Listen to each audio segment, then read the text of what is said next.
Vamos a abrir nuestras Biblias en el libro de Gálatas. Carta a los Gálatas, capítulo 3.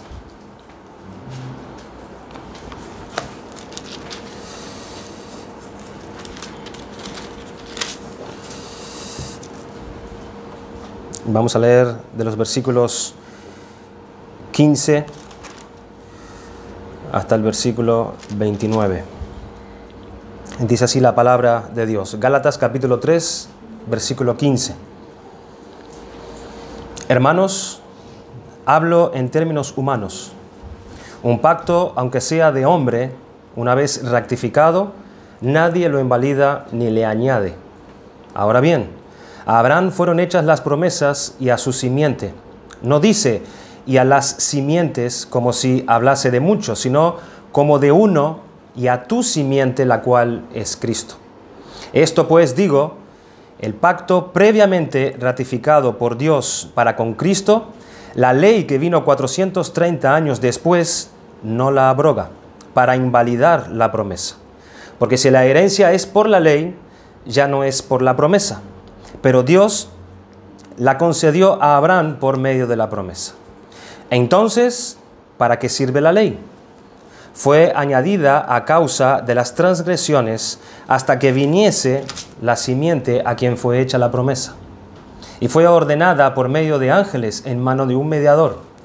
Y el mediador no lo es de uno solo, pero Dios es uno. Luego, ¿la ley es contraria a las promesas de Dios? En ninguna manera, porque si la ley dada pudiera vivificar, la justicia fuera verdaderamente por la ley. Mas la Escritura lo encerró todo bajo pecado para que la promesa que es por la fe en Jesucristo fuese dada a los creyentes. Pero antes que viniese la fe, estábamos confinados bajo la ley, encerrados para aquella fe que iba a ser revelada. De manera que la ley ha sido nuestro ayo para llevarnos a Cristo, a fin de que fuésemos justificados por la fe. Pero venida la fe, ya no estamos bajo ayo, pues todos sois hijos de Dios por la fe en Cristo Jesús. Porque todos los que habéis sido bautizados en Cristo, de Cristo estáis revestidos. Ya no hay judío ni griego, no hay esclavo ni libre, no hay varón ni mujer, porque todos vosotros sois uno en Cristo Jesús. Y si vosotros sois de Cristo, ciertamente linaje de Abraham sois, y herederos según la promesa. Vamos a inclinar nuestros rostros y pedir al Señor su ayuda. Señor y Dios, Padre nuestro, abrimos tu palabra en esta mañana y queremos, siendo conscientes de que nada entenderemos ni nada recibiremos si tu Espíritu Santo no imparte entendimiento y luz sobre nuestras mentes y nuestros corazones. Tu palabra es profunda, tu palabra es viva. Y nosotros, Señor, siendo terrenales, nosotros necesitamos conocer esas cosas celestiales a las cuales tú le has dejado a tu pueblo.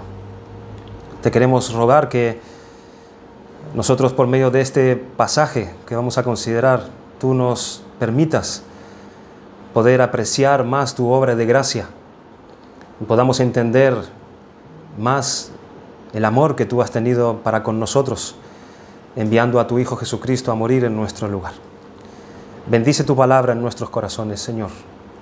Hay cosas que no entendemos y necesitamos que sean descubiertas para nuestra vida de piedad y para el beneficio de nuestra alma. Pero esto es y debe ser y tiene que ser por medio de tu poder. Ayuda a cada uno de nosotros que aquí estamos, Señor. Te lo pedimos con acción de gracias en el nombre de Cristo. Amén.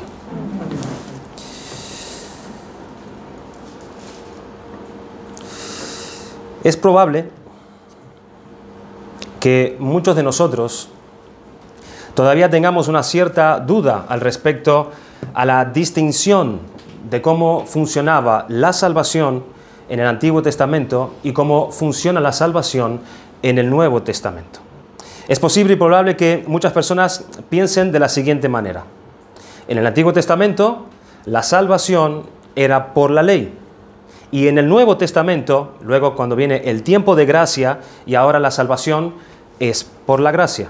Y así entonces las dos palabras claves para los dos testamentos serían la siguiente: Antiguo Testamento, ley; Nuevo Testamento, gracia. Esta distinción es bastante común y popular, pero nosotros tenemos que aclarar que esta distinción, por medio de la palabra, es errada.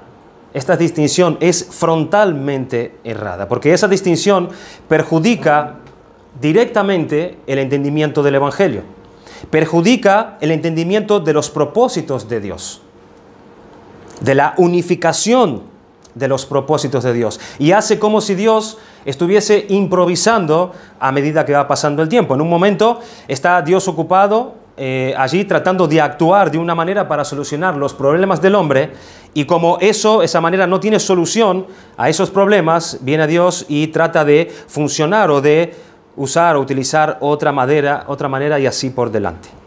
Y eso atenta en contra del carácter de Dios, pensar así, en contra de su inteligencia. Esto atenta en contra de la sabiduría de Dios.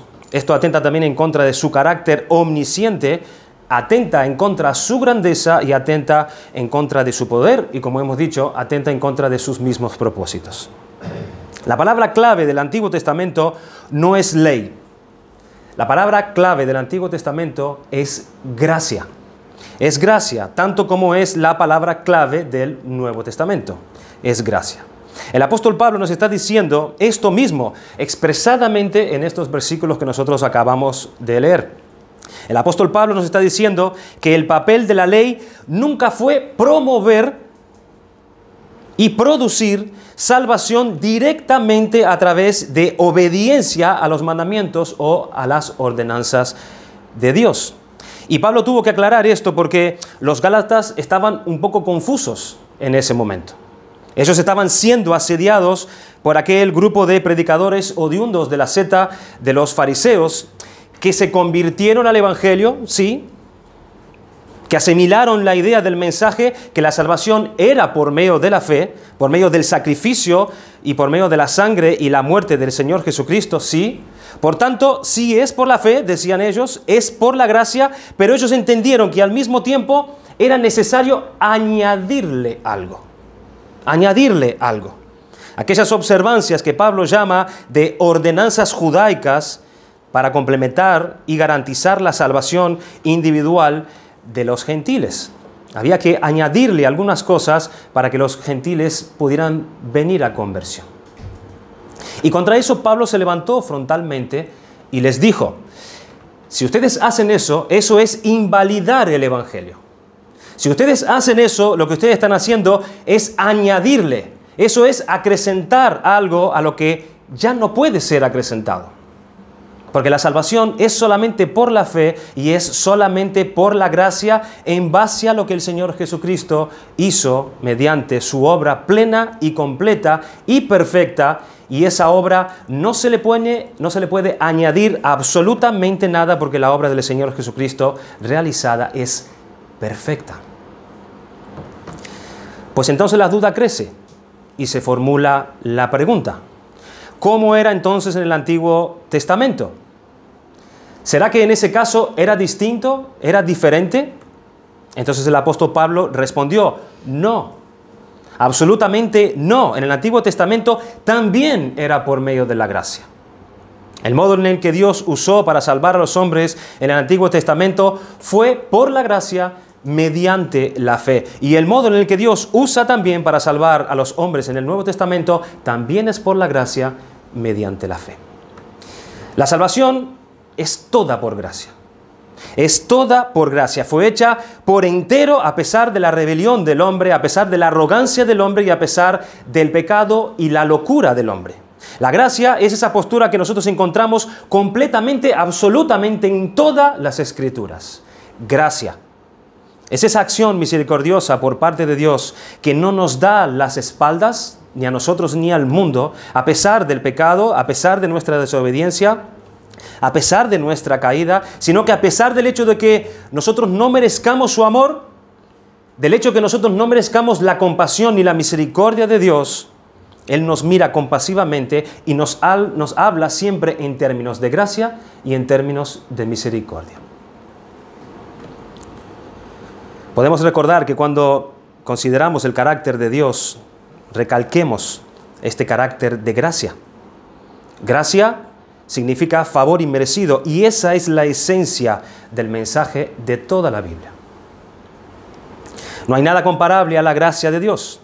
Nosotros no tenemos ningún derecho al amor de Dios. Nunca lo hemos tenido.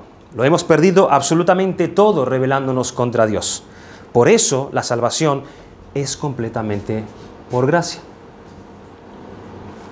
Cuando nosotros estudiamos estos versículos que hemos leído en Gálatas 3, entendemos que Pablo aquí está hablando que la salvación es un pacto, es una alianza de gracia.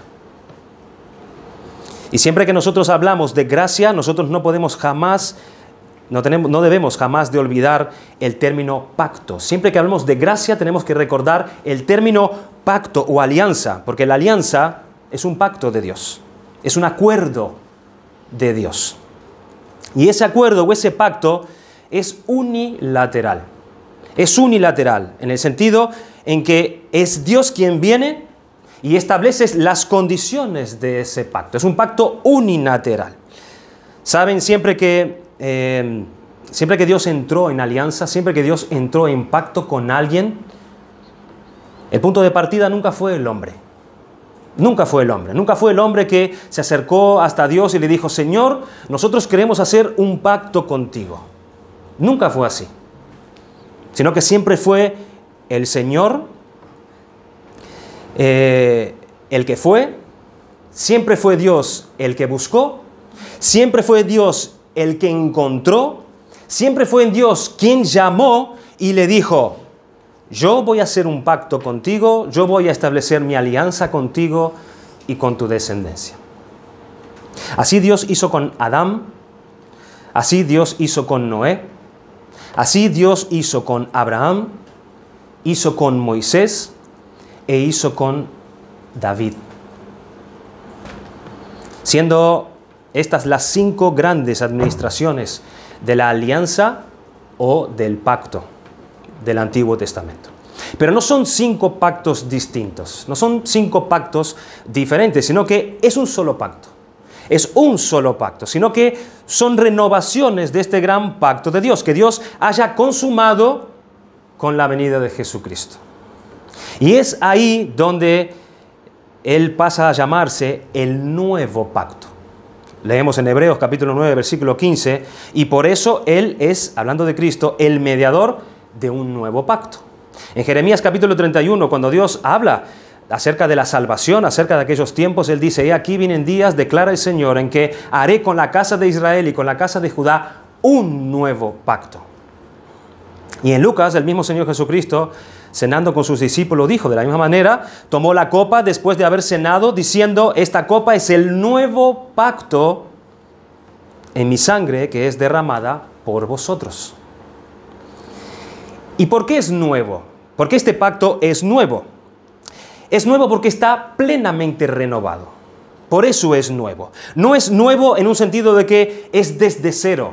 No es desde cero. No es que Dios está comenzando un pacto desde cero con Jesucristo, sino que Dios está haciendo la última y plena y definitiva renovación en Jesucristo. El pacto es uno solo.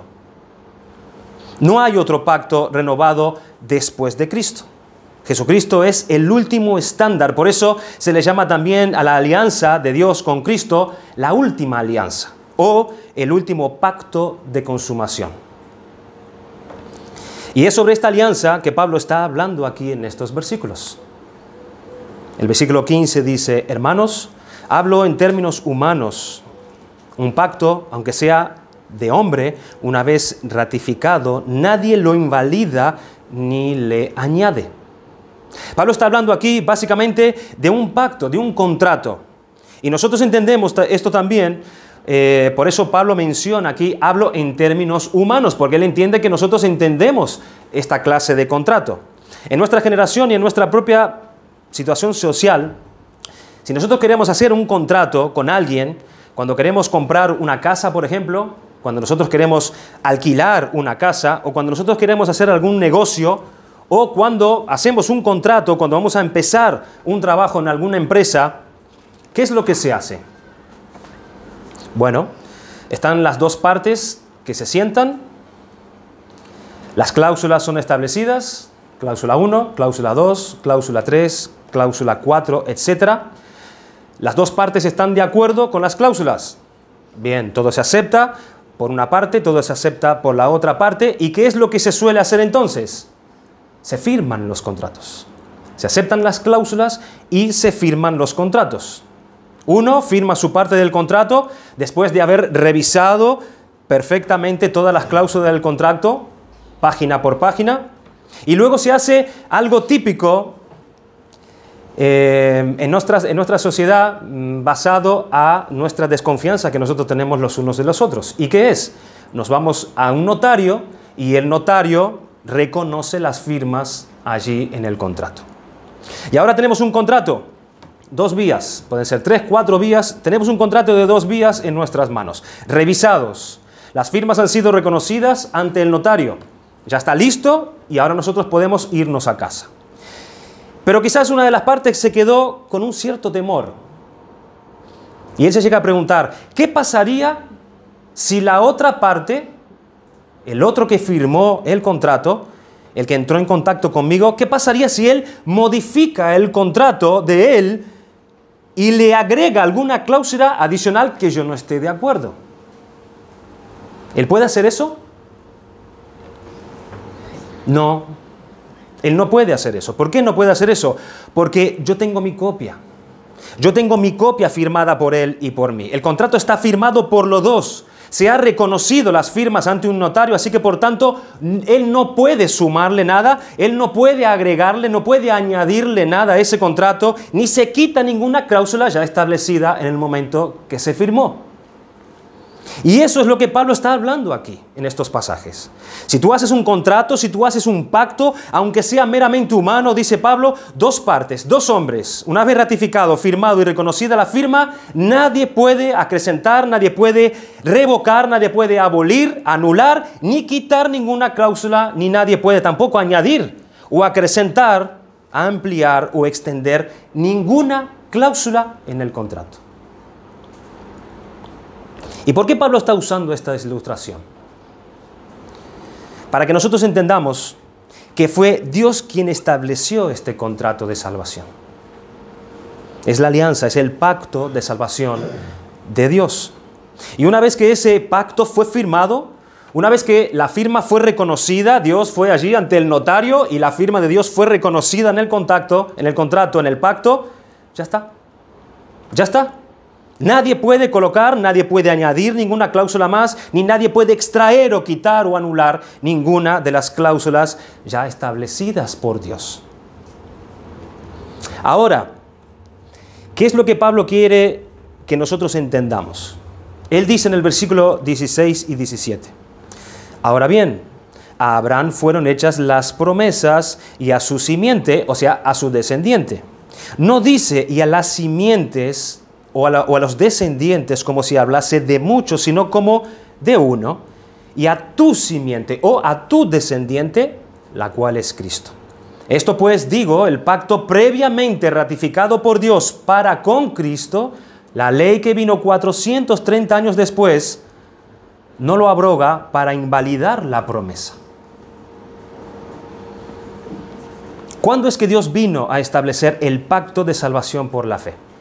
O mejor dicho, ¿en qué momento Dios estableció plenamente que la salvación era por medio de la fe? ¿Cuándo Dios estableció esto y estuvo allí visible?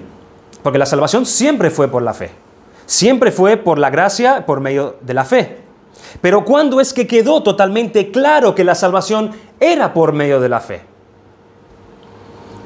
Cuando Dios entró en pacto o cuando Dios entró en alianza con Abraham. En ese momento se estableció, se hizo visible, se hizo claramente que era por la fe, lo que Pablo está diciendo aquí. ¿Y cuándo es que la ley fue dada? ¿Cuándo es que la ley fue dada? Él dice 400 años después con Moisés en el monte Sinai.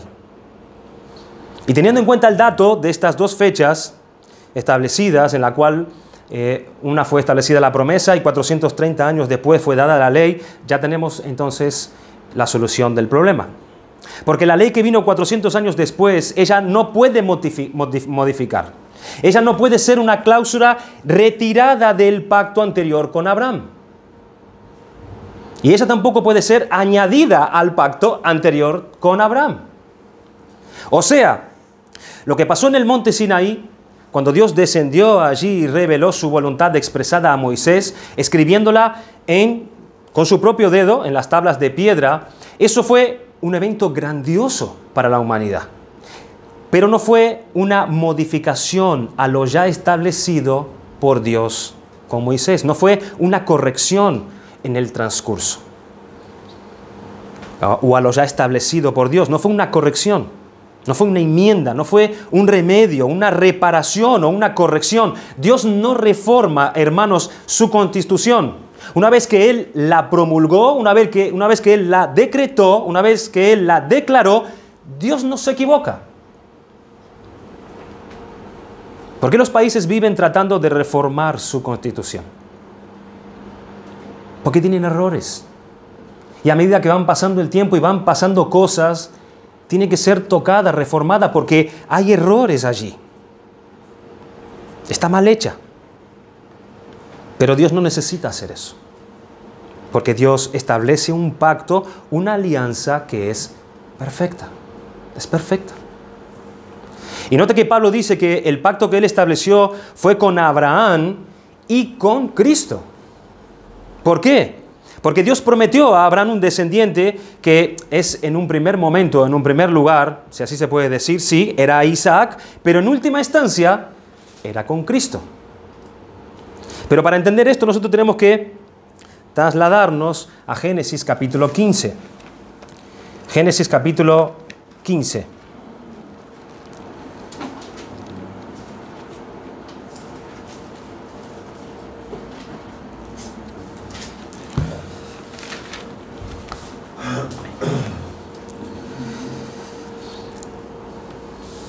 Pero dejen sus dedos allí en Gálatas 3, que volveremos en un momento.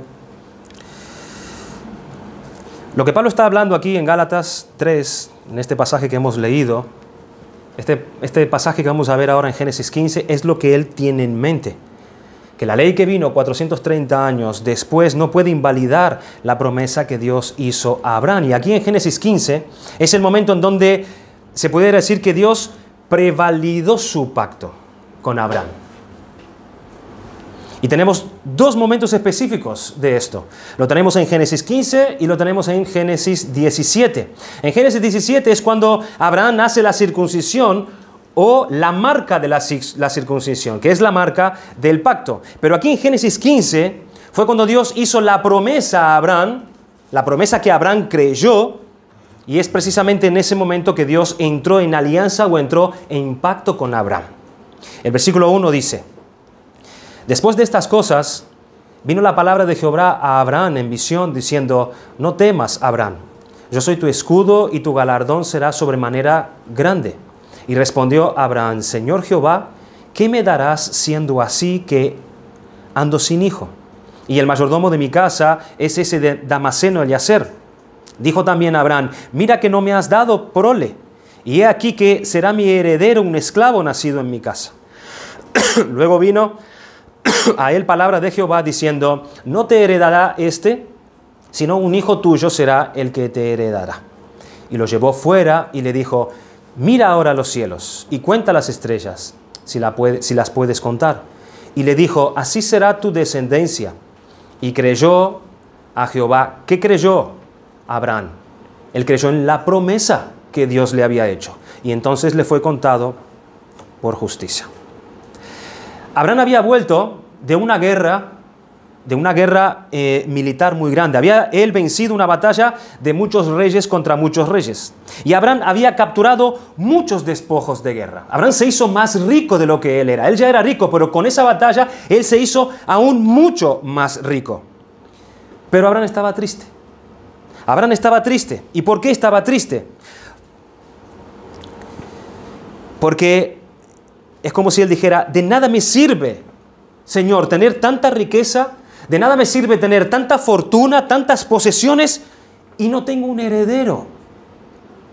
No tengo un heredero. Si el Señor todavía no ha cumplido su promesa conmigo. Dios había prometido un heredero a Abraham, pero se lo iba a dar a su debido tiempo.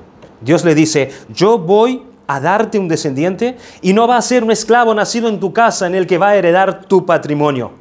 Ven fuera, Abraham, cuenta las estrellas, ¿puedes contarlas? No, no puedes. Bueno, así será tu descendencia. Y en ese momento Abraham dice, yo creo, Señor, que tú lo harás. Y es por eso que Abraham es llamado el padre de la fe. El padre de la fe, ¿por qué? ¿En qué fe? La fe en el pacto. La fe en la alianza, en las cláusulas de Dios. Allí puso su fe Abraham, porque fue Dios quien estableció las cláusulas con él. Abraham dice, Señor, yo confío. Y cuando Abraham confió, se acabó. Eso es lo único que necesitaba Abraham. Miren el versículo 7. Y le dijo, yo soy Jehová que te saqué de Ur de los Caldeos para darte a heredar esta tierra. Y él respondió, Señor Jehová, ¿en qué conoceré que la he de heredar? Abraham hace una pregunta a Dios. Señor, tú lo has prometido. Yo lo he creído. Pero ¿cómo yo puedo saber cuál es la garantía, Señor? ¿Dónde está tu firma en el pacto? ¿Dónde está tu firma en el contrato que estamos haciendo? Eso es lo que Abraham le está diciendo a Dios. ¿Dónde está tu firma para garantizar que estas cláusulas no pueden ser modificadas? Y ahí es cuando Dios dice, pues bien, vamos a hacer el contrato. Y ese contrato es establecido a partir del versículo 9 del capítulo 15 de Génesis, que dice, y le dijo, tráeme una becerra de 3 años y una cabra de 3 años y un carnero de 3 años, una tórtola también y un palomino. Y tomó él todo esto y los partió por la mitad y puso cada mitad una enfrente de la otra, mas no partió las aves. Y descendían aves de rapiña sobre los cuerpos muertos y Abraham las ahuyentaba. Mas a la caída del sol sobrecogió el sueño a Abraham y he aquí que el temor de una grande oscuridad cayó sobre él. Entonces Jehová dijo a Abraham, ten por cierto que tu descendencia morará en tierra ajena y será esclava allí y será oprimida 400 años. Mas también a la nación a la cual servirán juzgaré yo, y después de esto saldrán con gran riqueza. Y tú vendrás a tus padres en paz y serás sepultado en buena vejez. Y en la 4ª generación volverán acá, porque aún no ha llegado a su colmo la maldad del amorreo hasta aquí. Y sucedió que, puesto el sol y ya oscurecido, se veía un horno humeante y una antorcha de fuego que pasaba por entre los animales divididos. En aquel día hizo Jehová un pacto con Abraham diciendo, a tu descendencia daré esta tierra desde el río de Egipto hasta el río grande, el río Éufrates, la tierra de los ceneseos, etcétera, todas las tierras de estos vecinos, los enemigos que estaban allí.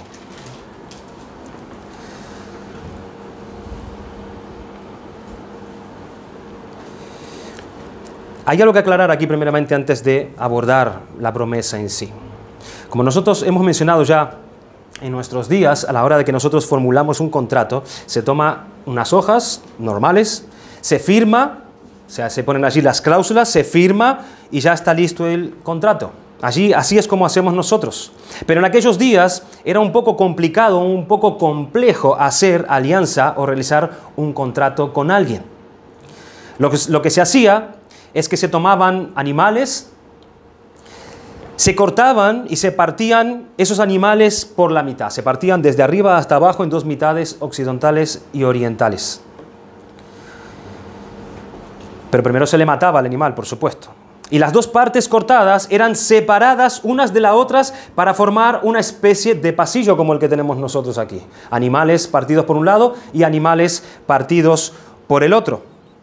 Entonces los dos contratantes o los dos que estaban a punto de firmar el contrato, codo a codo uno con el otro, uno al lado del otro, pasaban por el medio de esos pedazos Y cuando ellos pasaban por el medio de esos pedazos de animales, ellos estaban firmando el contrato y reconociendo la firma al mismo momento. Y eso significaba entrar en pacto o firmar un contrato. De hecho, la palabra hacer pacto en el original no es hacer, sino es cortar. Es cortar. Vengamos y cortamos un pacto. Fulano cortó alianza con Mengano. Y esa palabra viene del original porque cortaban a los animales por la mitad. Entonces estos dos proponentes pasaban por el medio, uno al lado del otro, y al pasar por ese pasillo se estaban diciendo uno al otro lo siguiente: si yo no cumplo la parte del contrato que me corresponde, lo mismo que le ha pasado a estos animales es lo que me pasará a mí. Eso es lo que declaraba los dos al pasar por medio de los animales. El que no cumpla la parte del contrato morirá. Eso era lo establecido. Entonces, al pasar por el medio de los animales, los proponentes asumen la responsabilidad por el cumplimiento total de las cláusulas del contrato. Entonces Abraham le preguntó a Dios: ¿dónde está el contrato? La pregunta que le hizo antes: ¿dónde está la firma? Señor, yo confío en ti, pero acá se acostumbra a hacer un contrato, se acostumbra a firmar, a hacer un pacto de esta forma. Entonces Dios le dijo: ok, vamos a hacer el contrato. Y lo que hemos leído, ahí está el contrato establecido por Dios. ¿Qué es lo interesante que nosotros vemos aquí? Porque lo general de dos contratos, siempre se ven dos campos para firmar. Tú tienes el contrato y abajo, en el final, están dos campos. Siempre son dos campos para firmar. El contrato, el contratante, el contratado, el arrendador, el arrendatario, el vendedor, el comprador y así, etc. Siempre hay dos campos para firmar en un contrato. Y si uno solo firma, ¿es válido el contrato? Si uno solamente firma, ¿es válido? Por supuesto que no. Las dos partes tienen que firmar el contrato para que el contrato fuese válido. Mas en el contrato que Dios estableció, en la alianza que Dios hizo, en el pacto que Dios estableció con Abraham, en el momento que se esperaba que Dios y Abraham pasasen juntos por medio de los pedazos de los animales, y después de eso, ¿qué fue lo que pasó? Abraham se fue a dormir. Abraham se fue a echar a dar una cabeceadita. Y después de esto, Abraham no pasa por el medio de las mitades. Abraham no pasa, sino que es Dios quien pasa solo. Solo. Esto significa que es Dios quien está firmando los dos campos del contrato. Es Dios quien está asumiendo solo la total responsabilidad del pacto. Es Dios quien está diciendo lo siguiente: yo garantizo mi parte y garantizo también la tuya. Eso es gracia. Eso es gracia. Yo garantizo lo que yo tengo que hacer y yo garantizo que tu parte también será cumplida. ¿Por qué será que Pablo dice que la promesa, el pacto fue hecho con la simiente, con el descendiente que es Cristo? Porque en aquel día, cuando las dos partes de los animales fueron partidos por la mitad y se hizo ese pasillo allí, se hizo un camino se abrió entre todos esos animales partidos. Cuando Dios pasó por allí, la realidad, hermanos, es que quien pasó por allí fue Cristo. Fue Cristo. Porque todas las veces que alguna manifestación de Dios era hecha en el Antiguo Testamento, no era el Padre. No era el Padre, sino que siempre fue el Hijo. Siempre fue el Hijo quien reveló al Padre. Nadie ha visto jamás a Dios, escribió Juan. El unigénito Hijo que está en el seno del Padre, Él le ha dado a conocer. El Hijo es el que estaba allí, pasando por esas mitades, asumiendo plena responsabilidad por Abraham y por su descendencia. El sacrificio de Cristo en la cruz fue una vez más asegurado en ese momento. Cuando el horno humeante, cuando la antorcha de fuego pasó solo por medio de las mitades de los animales. En ese pacto, en esa acción estaba siendo garantizada la muerte de Jesús por los pecadores. Porque evidentemente ni Abraham, ni sus descendientes, ni los del Antiguo Testamento, ni los del Nuevo Testamento, ni nadie jamás podría cumplir los requisitos de Dios. Nadie. Y es por eso mismo que el sustituto de Dios ya estaba allí preparado, ya estaba allí listo y decidido a ir. Escribió Juan en Apocalipsis 13:8, y la adoraron, hablando de la bestia, todos los moradores de la tierra cuyos nombres no estaban escritos en el libro de la vida del Cordero que fue inmolado desde el principio del mundo. Dijo Pedro, porque Él estaba, hablando de Cristo, preparado desde antes de la fundación del mundo, pero se ha manifestado en estos últimos tiempos por amor a vosotros. Ahora volvamos a nuestro texto de Gálatas, hermanos, Gálatas, para que nosotros podamos ver que es esto mismo lo que Pablo está queriendo enseñar en estos pasajes.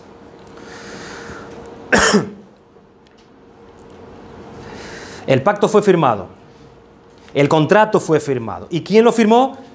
Dios lo firmó. Dios firmó los dos campos. Y solamente Él. Él dijo, yo asumo la responsabilidad, dijo Dios, por el cumplimiento y por el incumplimiento también. Y esta promesa es la que garantiza la salvación de mi pueblo hecha por mí mismo. Y ahora Pablo va a decir en el versículo 17 que la ley que vino 400 años después, ella no puede ser añadida entonces, o un adendo al contrato. La ley no puede acrecentar o abrogar entonces ninguna de las cláusulas que Dios hizo con Abraham. Porque ya quedó totalmente establecido que la salvación es por la gracia, por la promesa de Dios, hecha a Abraham y a su descendiente, que es Cristo. Así que entre Abraham, tengan esta visión, entre ese acontecimiento con Abraham, Dios haciéndole la promesa y Abraham creyéndola, entre Abraham y su descendiente o la simiente que es Cristo, fue dada la ley. En el medio fue dada la ley. Entre la promesa y el cumplimiento de la promesa fue dada la ley. Entonces la ley solamente puede tener, según Pablo, una función de ligamento entre esas dos partes. Una función de unificación, sí, tiene la ley. Pero ella no puede ser un añadido, no puede ser un adendo o tampoco puede ser una sustracción del contrato ya firmado por Dios. Dice el versículo 17, esto pues digo, el pacto previamente ratificado por Dios para con Cristo, la ley que vino 430 años después, no lo abroga para invalidar la promesa. Luego Pablo explica en el versículo 18, porque si la herencia es por la ley, ya no es por la promesa, pero Dios la concedió a Abraham mediante la promesa. Entonces el punto es, espero que no te pierdas, el punto es, la ley no tuvo, la ley nunca tuvo, nunca estuvo en los planos de Dios, en los planes de Dios, Dios nunca pensó en dar la ley para eso, como un objeto de salvación. Nunca estuvo en los planes de Dios, porque Dios siempre decidió salvar por medio de la promesa. Y fue por medio de la promesa que Dios la concedió gratuitamente a Abraham. Entonces tenemos la gran pregunta, entonces, ¿para qué sirve la ley? Es la pregunta que Pablo hace. ¿Para qué sirve la ley? Si ella no tiene la función de salvar, nunca la tuvo, Dios nunca quiso que ella tuviera esa función, no estaba en sus planes, entonces, ¿para qué sirve la ley? ¿Cuál es el objetivo de Dios al darnos la ley? Es lo que Pablo va a responder en el versículo 19. Entonces, ¿para qué sirve la ley? Y él dice, fue añadida a causa de las transgresiones hasta que viniese la simiente a quien fue hecha la promesa y fue ordenada por medio de ángeles en mano de un mediador. Tenemos que aclarar algo aquí. En el principio de este versículo, parece que nosotros encontramos una controversia al decir que la ley fue añadida. Y parece una controversia con el versículo 15 que Pablo dice anteriormente, cuando él dice, un pacto, aunque sea de hombre, una vez ratificado, nadie lo invalida ni le añade. Y ahora parece que Pablo está diciendo que la ley fue añadida. Que la ley fue añadida a causa de las transgresiones. Y lo que muchos comentaristas coinciden es que en este versículo 19, en su traducción original, es posible que haya un mal entendimiento en el término que se utilizó para darle a este versículo. Y los traductores tuvieron mucha dificultad para traducir este versículo, porque es un verso realmente difícil de traducir. Pero literalmente Pablo no está diciendo que la ley fue añadida. No es esa la expresión que parece que la lengua griega original está enseñando, sino que la expresión original que aparece aquí es: la ley añade o adiciona la transgresión. Y buscando otras traducciones, entre muchas, creo que la traducción de la Biblia de Dios habla hoy, nosotros podemos entender o captar lo que el texto está diciendo más literalmente. Así dice: entonces, ¿para qué sirve la ley? Fue dada después para poner de manifiesto la desobediencia de los hombres hasta que viniera la descendencia a quien se había hecho la promesa. Una de las funciones de la ley, espero que tengas tus oídos bien abiertos ahora, una de las funciones de la ley es poner el pecado en evidencia. Y en cierta forma, la ley crea el pecado. Y no quiero que tú me malinterpretes cuando digo esto, porque la ley no crea el pecado. Nosotros somos seres caídos y en nosotros no mora el bien. No somos personas buenas. Cuando nosotros vemos la ley, ella no produce en nosotros el mal. No es que somos limpios de corazón y viene la ley y produce esto en nosotros. No. No se trata de eso, porque nosotros somos malos por naturaleza. Lo que hace la ley es poner las transgresiones en evidencia. Esa función tiene la ley. Ella es la que extrae la maldad de tu corazón. Eso es lo que hace la ley. La semana pasada yo tuve que llevar a mi hija al médico porque ella tenía un orzuelo aquí en su ojo, una pelotita grande donde hacía 2 meses ya que estaba con eso allí. Y estábamos preocupados. Fui al médico a llevarla ya por más de una vez y mi intención era que la doctora pinchara esa bolita de pus que estaba arriba para que pudiera salir la infección y ya se curara el tema. Pero cuando llegué allí, la doctora me dijo, no es así como se hace. Si tú pinchas arriba, lo que te va a salir es apenas esa cosita de pus que tiene arriba, pero el problema seguirá allí. Ella le anestesió por debajo del ojo y con una aguja le inyectó corticoide debajo, en el centro del problema. Y cuando ella aplicó eso con la aguja, yo estaba allí presente y lo vi, eso de arriba empezó a brotar toda la porquería para afuera. Y quedó limpia.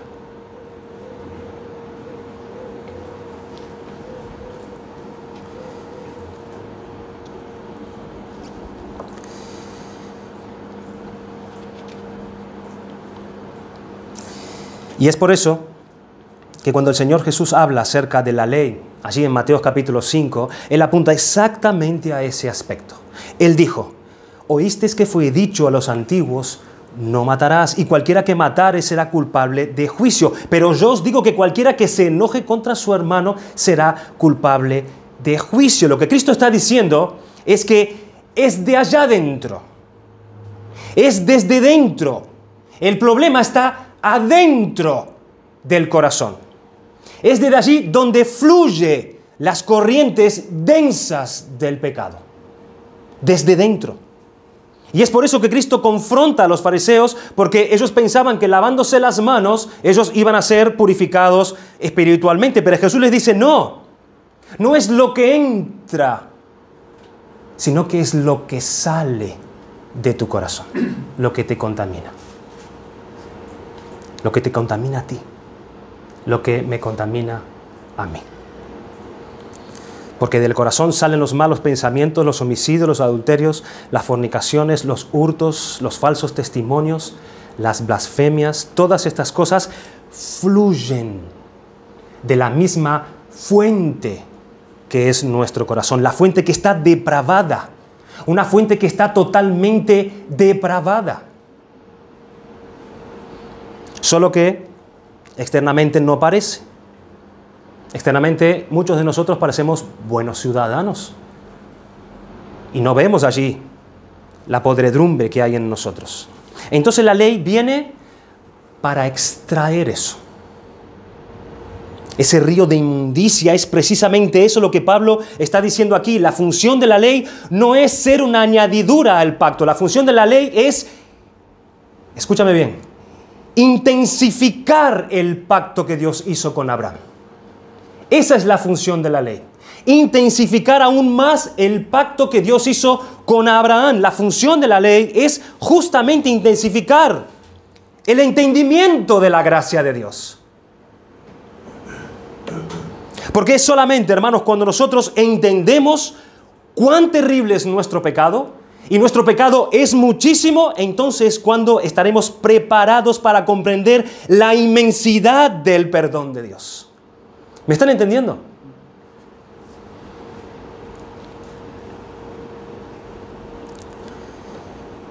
La inmensidad de la gracia de Dios. Es la función de la ley, es hacer eso. Esa es la función de la ley. Ella vino después de la promesa para poner de manifiesto la desobediencia de los hombres, para aumentar las transgresiones de los hombres, para intensificar las transgresiones de los hombres. ¿Hasta cuándo? Hasta que viniera esa descendencia a la cual se le había hecho la promesa. ¿Y por qué hubo un día? Porque hubo un día en el cual Cristo pasó por el medio de esas mitades de animales, que la simiente vino para poder pagar el precio, para poder pagar la deuda de todos los pecados de su pueblo y cumplir las cláusulas de aquel contrato donde el Padre puso su firma. Entonces, esa es la principal razón de ser de la ley. ¿Para qué Dios dio la ley en el Sinaí 430 años después de haber firmado el contrato y el pacto de gracias con Abraham? Para hacer que aquel contrato, para hacer que aquel pacto sea aún más dramático, para hacer que aquel pacto sea aún más pleno. Entonces, mis hermanos, la ley no es una enemiga de la gracia. La ley no es una enemiga de la gracia. Debemos quitar eso de nuestra mente. Esa idea de ley versus gracia como si fuesen opuestas, como si fuesen oponentes. Eso es un error. Porque la ley no está en contra de la gracia. La ley nunca ha estado en contra de la gracia. La ley siempre ha estado al servicio de la gracia. La ley es un instrumento de la gracia. La ley trabaja para la gracia. La ley es una sierva de la gracia de Dios. La gracia es la promesa, la gracia es la alianza, es el pacto que Dios estableció, y la ley fue añadida a causa de las transgresiones hasta que viniese la simiente a quien fue hecha la promesa. Y dice que fue ordenada por medio de ángeles. La idea es aquí que allí había ángeles presentes en el monte Sinaí. Podría ser. Pero en manos de un mediador, dice. Y aquí sí está hablando de Moisés, este mediador en el monte Sinaí. Mira cómo Pablo sigue mostrando que el pacto mosaico no puede invalidar la alianza abrahámica. Porque él dice, en el pacto mosaico tenemos un mediador humano, que es Moisés allí en el monte Sinaí. Pero en la alianza abrahámica no tenemos un mediador humano. Dios pasó solo por medio de los pedazos. Pero cuando Dios revela la ley en el monte Sinaí, Dios llama a Moisés. ¿Por qué? Porque el pueblo dijo, no, Moisés, que no, Dios no hable con nosotros, ve tú e intercede tú entre Dios y nosotros. Nosotros no podemos escuchar, no queremos saber nada con ese tema, con ese fuego, no nos queremos acercar. Ver tú y recibe eso por nosotros. Entonces Moisés va como un representante del pueblo y en ese sentido ese pacto es inferior, si se puede decir, no podía suplantar el primer pacto. ¿Por qué? Porque tiene un elemento de inferioridad. ¿Y cuál es ese elemento de inferioridad? el mediador es humano. Es humano. Moisés sirvió de intermediario, pero no hay necesidad de intermediario cuando se trata de una sola persona. Porque para ser mediador es necesario dos personas, hay que hacer dos partes, y Pablo dice, y Dios es uno. Es como si dijera, cuando yo entregué la ley, Moisés era un intermediario entre Dios y el pueblo para recibir la ley. Y Moisés hizo de intermediario entre dos partes, Dios y el pueblo. Pero para llevar a cabo el pacto de gracia, era imposible que hubiera un mediador humano porque ningún hombre podía hacerse cargo de la parte del pacto, de la otra parte del pacto. Por eso Abraham se fue a dormir. Dios es uno, dice Pablo, que es la idea probablemente que con Abraham Dios estuvo allí solo, garantizando de forma absolutamente infalible el cumplimiento pleno de su propio pacto. Entonces la pregunta queda clara, versículo 21. ¿Luego la ley es contraria a las promesas de Dios? En ninguna manera, dice Pablo. Ella está totalmente en armonía con las promesas de Dios.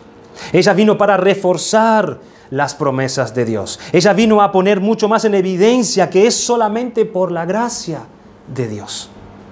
Ella no es contraria a las promesas de Dios, dice Pablo, en ninguna manera. Y Pablo dice, porque si la ley dada pudiera vivificar la justicia, fuera verdaderamente por la ley. Pero eso es imposible. ¿Y por qué es imposible? Porque todos somos pecadores. No puede haber justificación por medio de la ley porque todos hemos incumplido la ley. Es imposible, dice Pablo. Versículo 22, mas la Escritura lo encerró todo bajo pecado. Todos somos pecadores. Entonces la ley no puede hacer nada por nosotros en términos de salvación directa.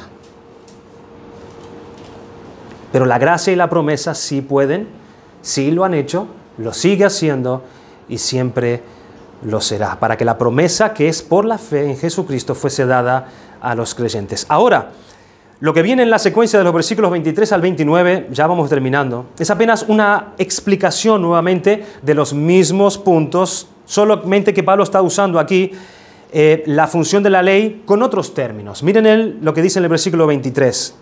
Pero antes que viniese la fe, estábamos confinados bajo la ley, encerrados para aquella fe que iba a revelarse.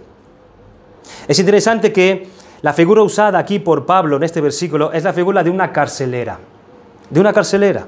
Porque nosotros estamos prisioneros por causa de la ley, por causa de nuestros pecados, claro. Y poniendo en evidencia nuestros pecados, allí está la ley haciendo esta función. Entonces, ella funciona como una especie de carcelera, nos dice Pablo, aprisionándonos en una situación de no tener salvación, de no ser posible la salvación por nosotros mismos, de no ser posible la salvación por nuestros propios esfuerzos, por nuestras propias obras. Mas ella no era una carcelera tan mala tampoco. Es el punto que Pablo también comenta, porque lo que ella también estaba haciendo era preservarnos para Cristo. Entonces ella nos encerraba, la ley nos confinaba, sí, y eso era algo bueno y era algo malo al mismo tiempo, porque malo es porque estamos encerrados, y bueno es porque si nosotros no hubiésemos estado presos, confinados, como dice Pablo, nunca hubiésemos sido conducidos a Cristo y estaríamos sueltos y lejos de Él. Antes que viniese la fe, estábamos confinados bajo la ley, dice Pablo, encerrados para aquella fe que iba a manifestarse. Y dice el versículo 24, de manera que la ley ha sido nuestro ayo. Y esa expresión ayo, el término griego es pedagogo, pedagogo. En el primer siglo era la función de aquel tutor. Era como un profesor, era un tutor que tenía la responsabilidad de educar a un niño, de conducir a ese niño. Entonces, si ese niño va a heredar una gran fortuna, es un niño, pero todavía él no puede poner manos sobre esa fortuna. ¿Por qué? Porque ese niño no tiene la suficiente condición para poder ministrar esa herencia, ¿verdad? Entonces se les asigna un tutor. ¿Y cuál es la función de ese tutor? Su función es ministrar toda la vida de ese niño. Él será un señor para ese niño en el término de la práctica. pero en el término de la teoría, él es un siervo del niño. Pero hasta que el niño no alcance la edad de adulto, el que manda es el tutor, el que manda es él. La ley tuvo ese papel de tutela, de ayo, dice Pablo en el texto. Así que si por un lado esto era malo porque era una carcelera, mas por otro lado era la única manera de garantizar que nosotros fuésemos preservados para Cristo. Entonces, una vez que nosotros conocemos a Cristo, una vez que hemos venido a poner nuestra fe en Jesucristo y hemos recibido la salvación, Pablo está diciendo, alcanzamos la mayoría de edad. Alcanzamos la mayoría de edad. Y si alcanzamos la mayoría de edad, el tutor ya no es necesario. El tutor ya no es necesario. Una vez venido Cristo en la vida de la persona, esa función en concreto de la ley ya nos cumple más. Ya nos condujo a Cristo y ese papel la ley ya no lo cumple en la vida del no creyente. Dice el versículo 24. Vamos a leer el resto del pasaje que nos queda. De manera que la ley ha sido nuestro ayo para llevarnos a Cristo a fin de que fuésemos justificados por la fe. Pero venida la fe, ya no estamos bajo ayo, pues todos sois hijos de Dios por la fe en Cristo Jesús. Porque todos los que habéis sido bautizados en Cristo, de Cristo estáis revestidos. Ya no hay judío ni griego, no hay esclavo ni libre, no hay varón ni mujer, porque todos vosotros sois unos en Cristo Jesús. Y si vosotros sois de Cristo, ciertamente linaje de Abraham sois y herederos según la promesa. Lo que Pablo le está diciendo aquí a los Gálatas y a nosotros es que ya no necesitamos volver a esas ordenanzas judaicas, ya no hay necesidad de cumplir todas aquellas observancias porque ellas estaban en esa grande función de la ley en el periodo entre Abraham y Cristo. Y lo que hacía ella era la función de, o vaya la redundancia, funcionar como un ayo, como un pedagogo de todo el pueblo, mostrando intensamente los pecados del pueblo por un lado, y por otro lado, guardándonos para la venida de Cristo a nuestra vida. Cuando Cristo ya vino, esas dos funciones de la ley ya se acabaron. Ella no tiene más esas dos funciones una vez que Cristo ya vino en la vida del que cree. Ahora,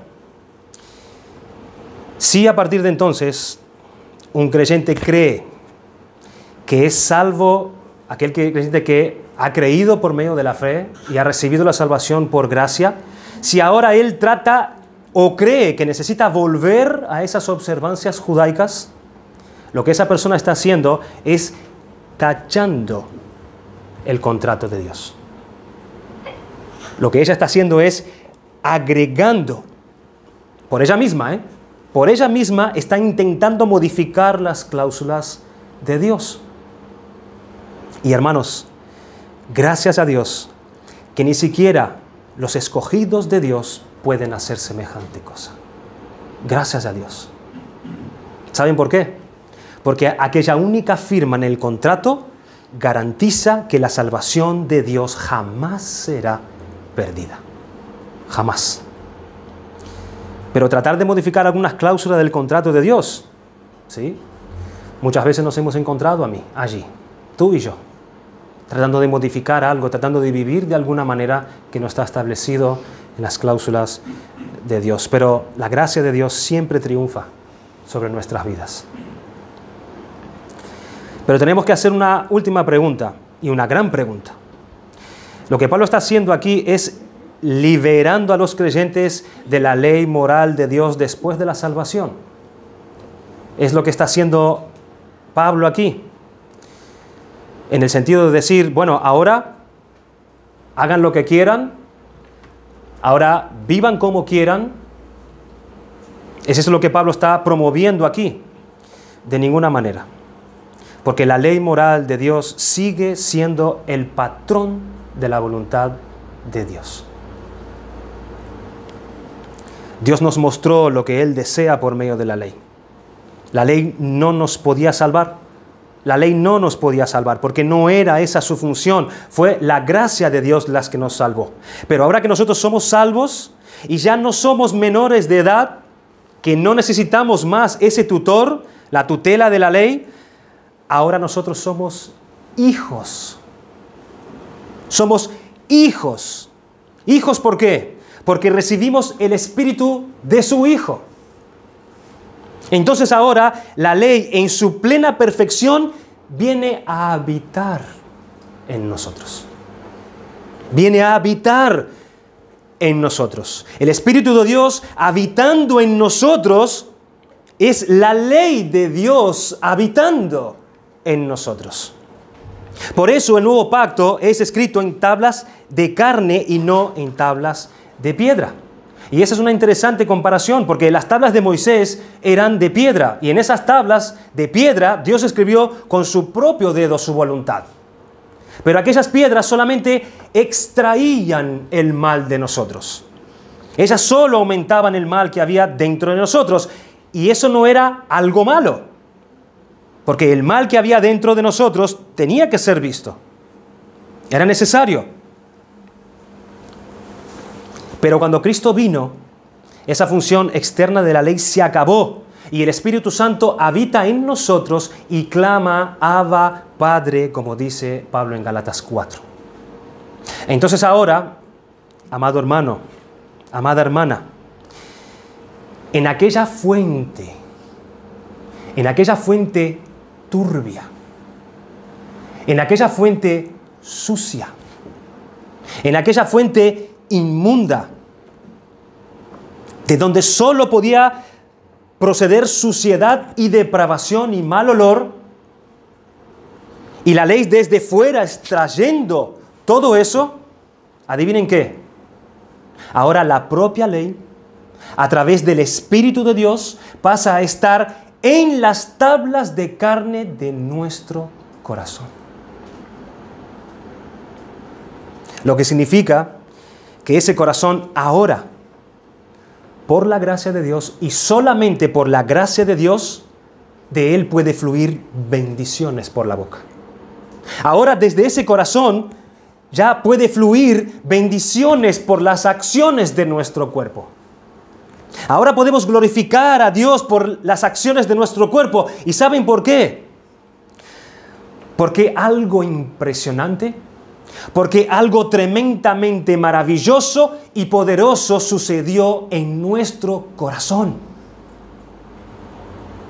Cuando la nueva vida de Cristo fue implantada en nosotros por el Espíritu Santo.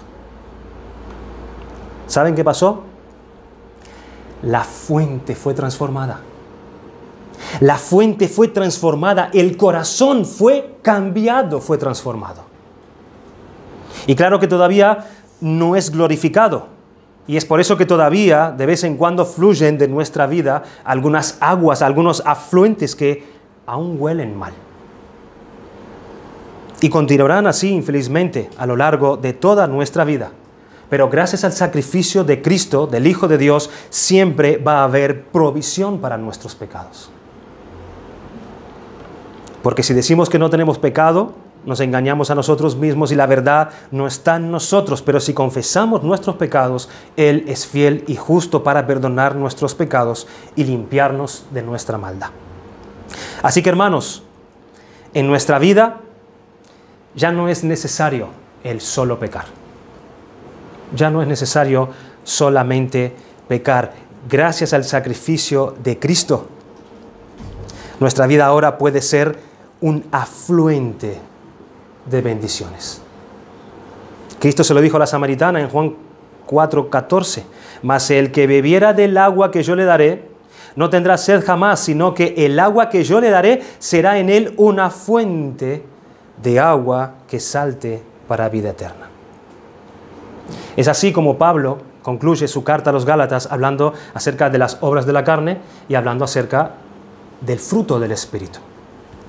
¿Y qué es lo que Pablo le dice? Pablo les dice a ellos, esfuércense para producir el fruto del Espíritu.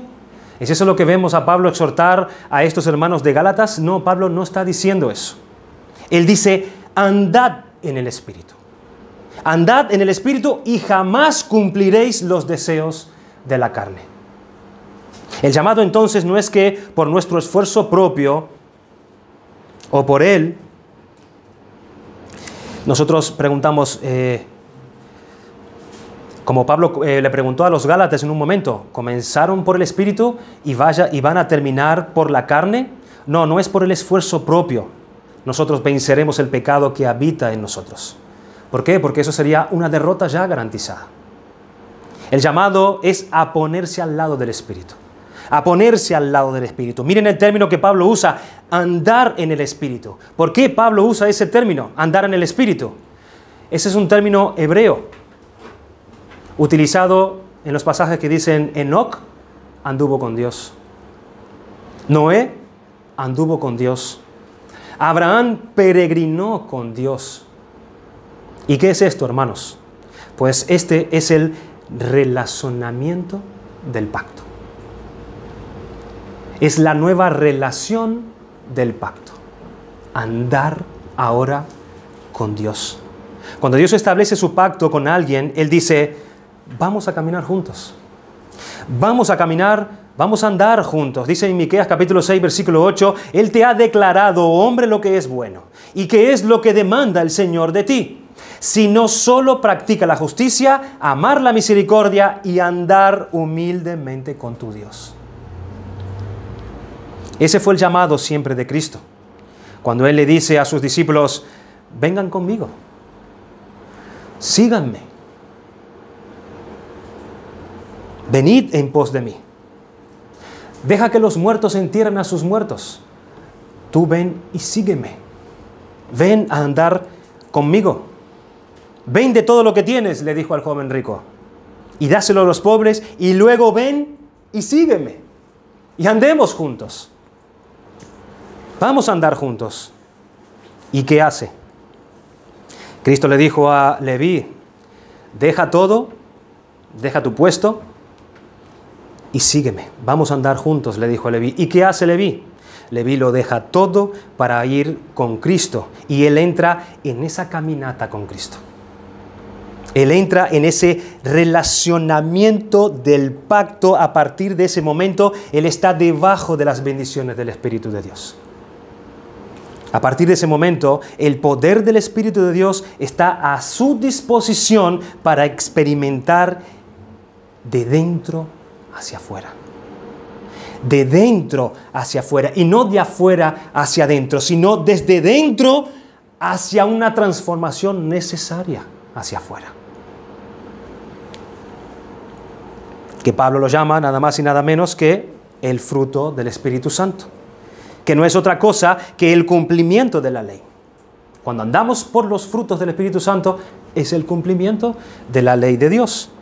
Pero se asume aquí que es un fruto. ¿Por qué? Porque no es un esfuerzo. No es un esfuerzo. Notemos que Pablo rechaza la idea de obras de la ley o hacer las obras de la carne. ¿Por qué? Porque esa expresión obras está incluido la idea del esfuerzo. Producir por esfuerzo propio. Mas cuando él dice del fruto del Espíritu, significa que esas buenas obras, esos buenos frutos, son producidos en nosotros de manera orgánica, como dijo John Stott. Es algo orgánico, es algo que produce porque es nuestra naturaleza. Esas buenas obras, esos buenos frutos. Nosotros nunca hemos visto, hermanos, un árbol de naranja gimiendo. Necesito producir más naranjas. El árbol diciendo, voy a esforzarme esta primavera para producir más naranjas. No. ¿Qué necesita un árbol de naranja para producir naranja? Bueno, primero, él necesita tener la naturaleza de un árbol bueno. La naturaleza de un árbol bueno. O sea que nosotros no la teníamos antes, pero la hemos recibido. La naturaleza de Jesucristo que habita ahora en nosotros.